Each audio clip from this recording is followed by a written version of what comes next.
Welcome back to the only documentary show with a twist. It's an incredibly serious programme, but the presenter can travel back in time. Today I won't need to travel back in time just yet because I'm going to see the Sycamore Gap tree. This Sycamore Gap tree got cut down. Yeah, the Sycamore Gap tree got cut down. It got cut down. The Sycamore Gap tree didn't get cut down. The Sycamore Gap tree got cut down. Guys, ages ago. I'm not being funny, okay, but that is my favourite tree in the UK. So if you could stop with the negativity, please, that would be really great. Thank you. This is the middle. It didn't get cut down. It can't have got cut down. If it was cut down, I wouldn't have an episode to shoot.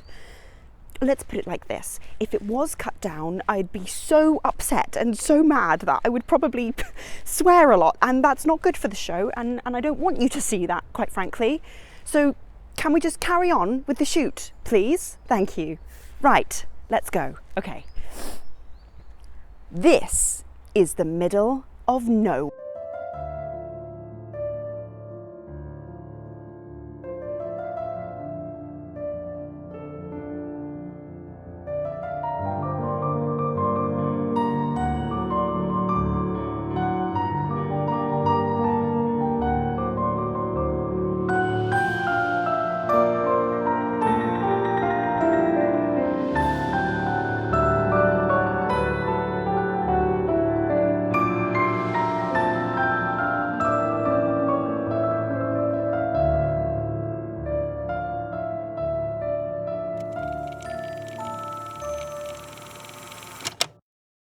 To get to the Sycamore Gap tree, we took the train, which was a positively British experience, standing most the way, cubicles out of order, and being 2 hours late. We found ourselves in Barden Mill train station, ready to walk to the beautiful Sycamore Gap tree. Gosh, wouldn't the BBC just love this type of programme? I've come to show you Britain's biggest secret.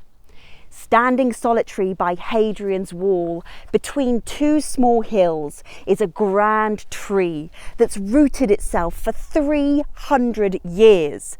That's before Wi-Fi was invented.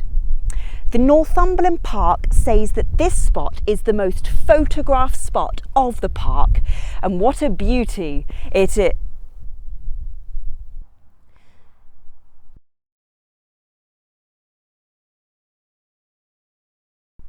Oh, for f***ing sake. I mean, really. I mean, f***ing really. I mean, what day is it? If we'd have used the time machine and gone back 3 f***ing weeks, we would have been fine, and we'd have made a great TV f***ing show, and the BBC would have thought this was amazing, and bloody kids would have loved it. The kids would have f***ing loved this thing, but instead of making an educational country television show, everyone's going to think this is a pot. We're not pots. Bloody mother. This is the Sycamore Gap.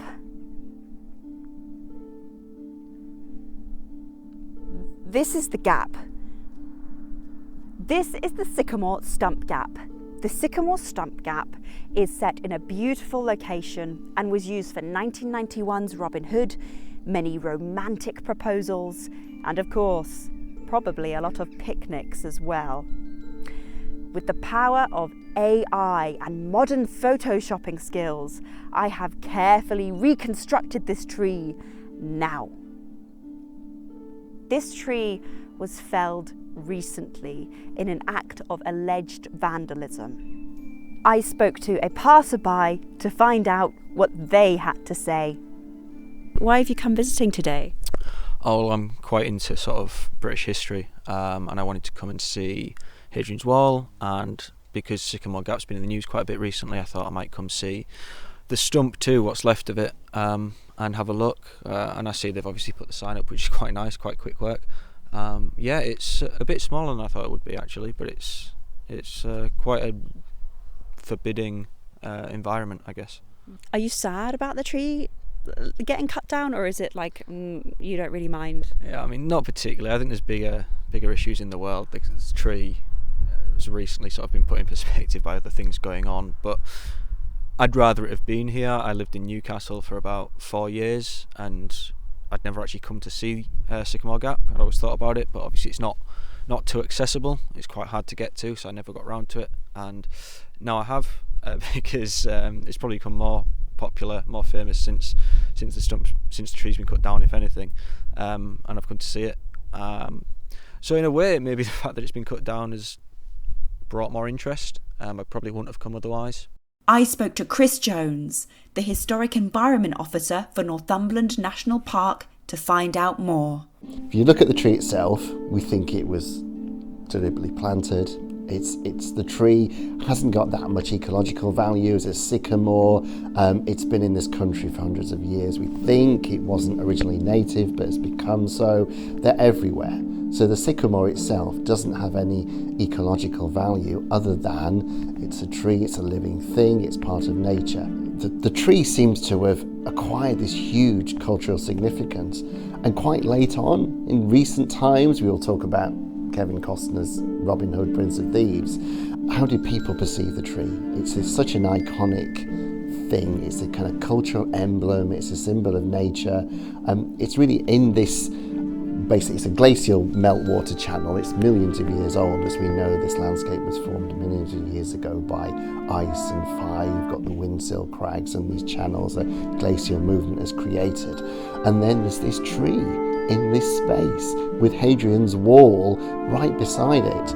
It's got incredible cultural significance. And what's happened, as we've seen with losing the tree, it's reminded people of actually how fragile our environment is.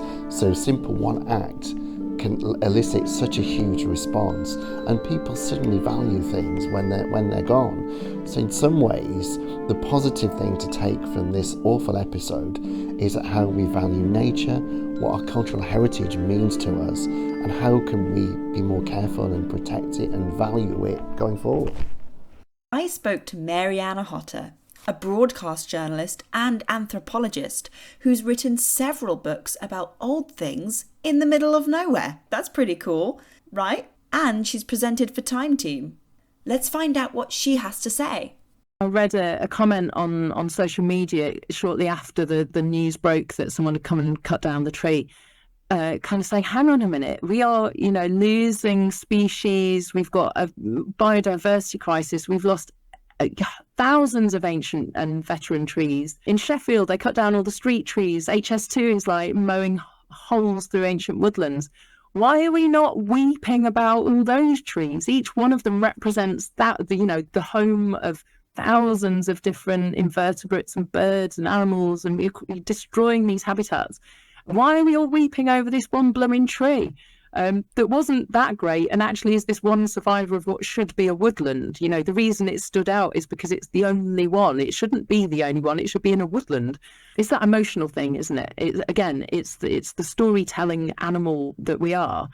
That one tree that stands out, that is iconic, that sort of has a personality, a name that kind of features culturally, becomes more important, partly because it represents the anonymous others, but also because it's just kind of easier to get your head around the loss of one tree rather than this kind of big idea of, a nature crisis. Like, what's that mean? No one knows really. I mean, lots of people do, but it's just hard to get your head around it. It's hard to care on an emotional, gut level. I couldn't help but mention a little bit about Hadrian's Wall. The Romans built Hadrian's Wall without any planning permission. This is probably why they are regarded as so cool. Not to the most northern tribes, though. The Roman army built this thing because all of the Roman soldiers were also skilled craftsmen. If you have to ask where all the good men have gone, it's probably somewhere within the Roman Empire. The wall was built on the orders of the Emperor Hadrian, and it's the northernmost frontier of the entire Roman Empire at the time. It's really interesting. It's a myth that it's the border between England and Scotland. Scotland didn't exist in the time of the Romans. Scotland didn't exist until nearly 1,000 years later. And the border was the frontier between the Roman Empire and the world beyond the empire. We don't really know why the Romans stopped at this point, but we think it makes sense in terms of the topography and the landscape. So if you look on a map, you'll see a narrow neck of land between modern-day Newcastle and Carlisle. And you'll also see the wind Sill, this great iconic landscape feature. And the landscape is something that attracted the Romans to build their frontier. It had the resources that they needed to build it. It was also a very good place to put a military frontier. I finally went far away and back in time to 124 BCE to meet someone. Damn. Look at him. I mean, wow. See, this is what I told you about ancient Roman guys. They are just... ugh. But trust me, they are not worth it. They will literally break your heart. Don't do it. Hail Hadrian, morum inter minni imperi Romani constituimus. Oh, sorry, do you speak English? Sorry, nah. Just joshing you. You should have seen your face though, you should have seen your face. I was saying we built the wall so we could establish the edge of the Roman Empire. Nice. So when did you start building this thing? 122 AD, sweetheart. Don't worry about it. And why here? To send a message. You either visit Rome or Rome visits you. With a 15-foot wall. And the barbaric tribes of Caledonia, Scotland, will know that we are stronger than them. So why don't you just attack Caledonia instead then? Well, we're not scared of them. We're not. We just want to send a clear message. Oh, Dave, you cunt, what's going on? There's no swearing mate, on this it's so show. nice to see you. You need to get back to the fort now. Bloody Hadrian. Hail Hadrian. Hail Hadrian. Want us right and ready for everything. Yeah, I'll be back in a sec, mate. I've just got to finish this weird interview with this time-travelling woman. Well, that's weird. Yeah, well, you know what the British are like. Can't even speak Latin. Always expecting other people to speak their language. Bloody British. Well, technically, you guys invaded us. Ergo, I am speaking various forms of Latin as I speak. Oh, shut up, British pleb. Do you know where you get your word sanitation from, eh? Latin. Sanus, meaning Latin. Clean and healthy. Ah, you bloody British with no plumbing. You hadn't even had plumbing before us. Oi, Dave, tell her to go back in time to see what this place was like before we came in. Hole.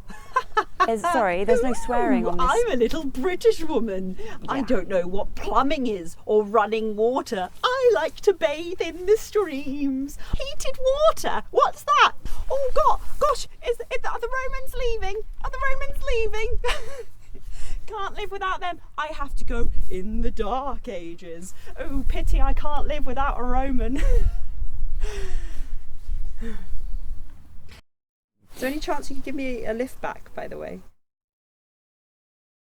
Well, this has been nice, but I've got to get back to Vindolanda, my fort, where I've got a nice bath waiting for me. Oh, with some underfloor heating. And you can go back to wherever you're from, British person. Bet you don't have all that. I've got to stop doing these interviews. The Romans did live on the wall, but it's a military area. So the forts, for example, Housestead's fort, is a barracks. So the soldiers lived there. But there's settlements outside of those forts called a vicus. It's a civilian settlement. So those who weren't military lived in those areas, and they're like small towns, garrison towns. All the services that soldiers need were in those towns. But information from the Roman tablets, the writing tablets from Vindolanda Fort, are really important because they give us insights into ordinary life, letters to and from home and the frontier, and also things like, can you send me a pair of socks? If a tree falls in the middle of nowhere and nobody's there to hear it, does it ever make a sound? Well, we finally have an answer. It turns out, yes. Yes, it does. It's the sound of anger, confusion, sadness, a million voices that simply don't understand because they've been robbed of a simple joy that was shade, quiet, relaxation, picnics and pondering. Question 2, when did you last touch grass? If your answer to that question was, meh, then I've got some news for you. You might be out of touch with nature. It's not your fault. Society has primed us to believe that animals are outside, humans are inside, and nature is completely separate from us. But this is not the case. We are animals, and if we treat nature with respect, we symbiotically help ourselves as well. Here I am in the Sycamore Gap room. This room is dedicated to the fallen tree. If we learn to treat spaces like these, like the Sycamore Gap tree, with respect, we learn to protect them as well. It's no wonder why young people who grow into old people simply don't care. Why should they care? It's just a tree. Are we even shocked that this tragedy happened when we're not educated to love these spaces? It's entirely understandable that everyone got very upset about the Sycamore Gap tree, and it's right that we got upset about it getting chopped down. I think the challenge for people who work in heritage now and people who work in communications and all of us members of the public who care about this stuff is, how do we harness that caring and that emotion and transfer it into a more wider sense of responsibility for all the things that don't have names and don't have, like massive Instagram hashtags attached to them. And this is what I do. I go out and I show you spaces in the hope that you'll have your own adventures, because the more likely we educate ourselves on how special these places really are, the more likely things like this, tragedies like this, won't happen again. In the meantime, don't worry. Things like this, tragedies like this, when they happen, humans shine the brightest. And let's hope for every one tree that's felled, we try to plant 1,000 more. But in the meantime, I've got to go as I'm a time traveller, and I'll see you in the next episode in the middle of nowhere.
And now, in episode B, the stump joke.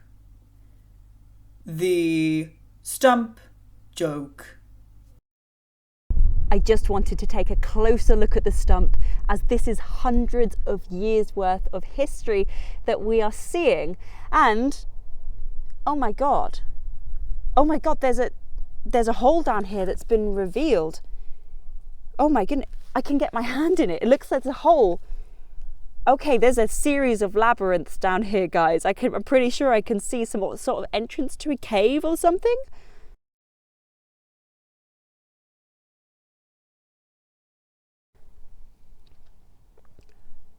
Oh, you don't have premium? Okay, well, I guess we'll move on to the next one then. See you in the next episode.